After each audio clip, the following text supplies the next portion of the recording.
Comme là. Mais moi, je connais un des responsables politiques en costume, mais qui prônait, il n'y a pas 1 an, 2 ans, la révision constitutionnelle. Je le connais très bien. C'est un garçon, je veux dire, avec qui j'ai travaillé. Votre ancien directeur de cabinet. Et qui est brillant.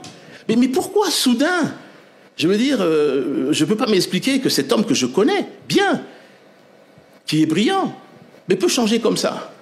Nous avons proposé dans cette révision constitutionnelle de changer la composition du Conseil supérieur de la magistrature parce que nous considérons que dans sa composition actuelle, elle est trop corporatiste et n'aide pas à renforcer l'exercice citoyen, redevable et responsable de la manière dont la justice est rendue dans notre pays.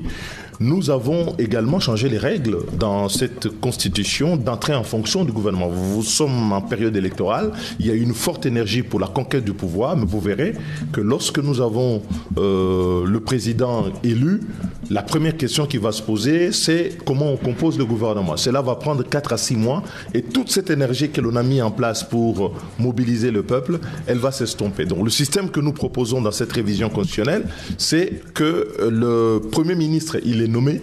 S'il ne rencontre pas une motion de censure qui est votée, donc il reste en fonction. Et donc ça met fin à ces discussions inutiles de la classe politique qui nous consomment à chaque cycle à peu près 6 à 9 mois. Et quand vous les additionnez, c'est comme si sur 4 cycles, les politiciens se sont mis à discuter de la composition du gouvernement pendant tout un mandat. Non, je veux juste expliquer. Donc le Premier ministre ne doit plus être investi. Le président nomme. Il nomme le gouvernement. S'il n'y a pas de motion de censure, il reste en fonction. Oui, c'est-à-dire que le Premier ministre va venir présenter son programme devant l'Assemblée nationale. Et si l'Assemblée nationale, il y a une motion, on en discute.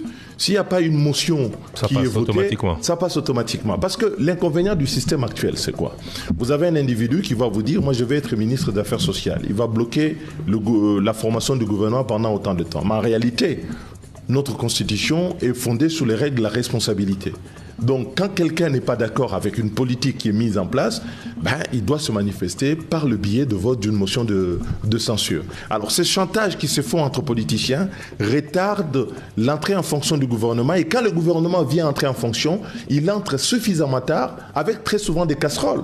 Comme on a vu d'ailleurs avec le président sortant, entre le temps où il est entré en fonction et le temps où le gouvernement est entré en fonction, c'est comme ça que vous avez eu le scandale de 100 jours. Et donc, il faut que le président puisse avoir à l'avenir le moyen d'entrer en fonction très rapidement.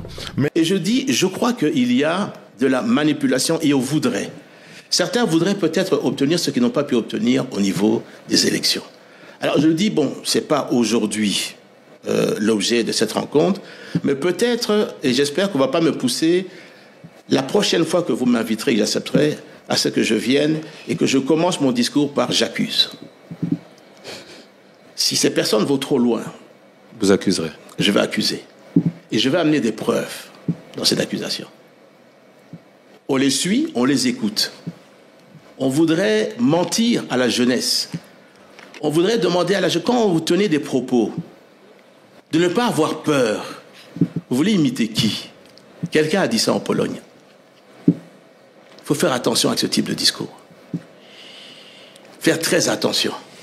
Vous savez, il y a un adage qui dit que lorsque vous voulez mettre le feu dans un village, de faire attention que le feu ne ravage pas également votre case.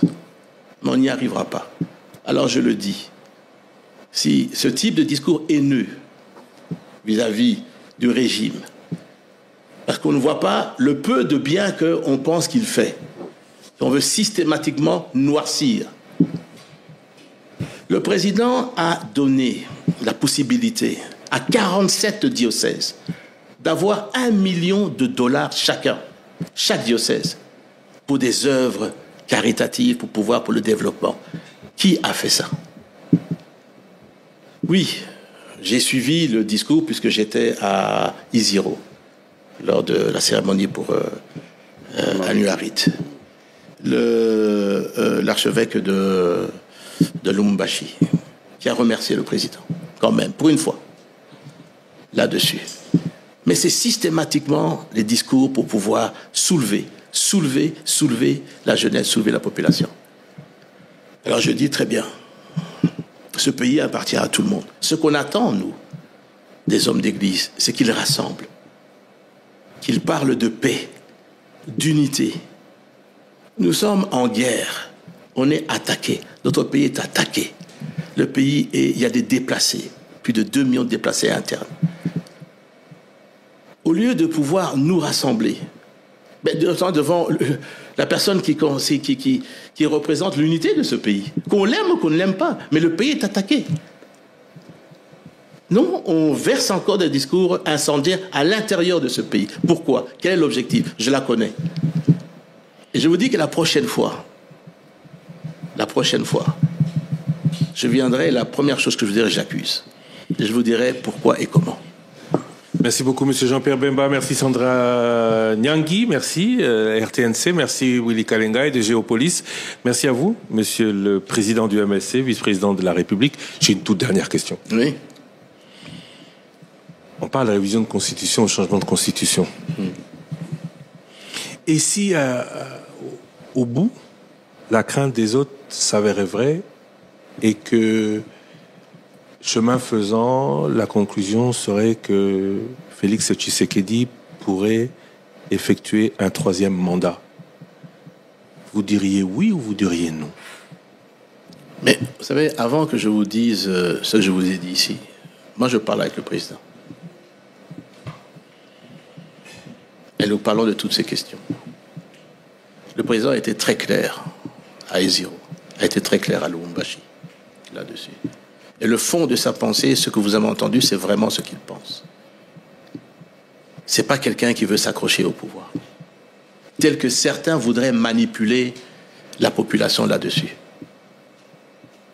Ce n'est pas quelqu'un qui veut s'accrocher au pouvoir. Donc, faisons confiance. Cette commission, il y aura tout le monde. L'opposition va jouer son rôle.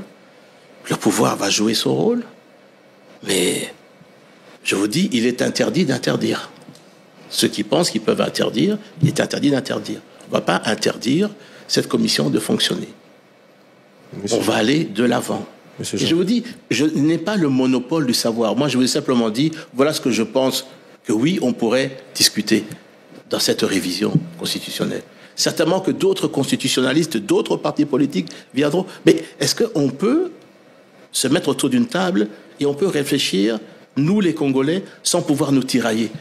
La France a changé sa constitution, je crois que c'était en 2008. Des amendements révisés. La 5e République, c'est 58. Révisés là-dessus. Je ne parle pas de la Belgique, le Caire, d'autres pays d'Afrique ici, également ont révisé leur constitution. Dont beaucoup en Afrique ont permis au président de... Ça, c'était autre chose. Je dis simplement, c'est qu'on peut se mettre autour d'une table. Et je vous dis, le président est quelqu'un de raisonnable. Il n'est pas insensé. Mais si, c'était là ma question, un 3e mandat s'ouvrait à lui, vous le suivriez? Mais je me demande, et je vous demande, moi j'ai entendu ce que le président a dit, encore à Iziro. Il dit, je ne suis pas dans la perspective de ceux qui sont en train de vouloir enflammer le pays. Je n'ai pas demandé un 3e mandat. Il a dit. Il a dit, pas simplement en privé, il a dit en public. Il a dit, mettons en place une commission qui va discuter de ces questions-là. De quoi a-t-on peur?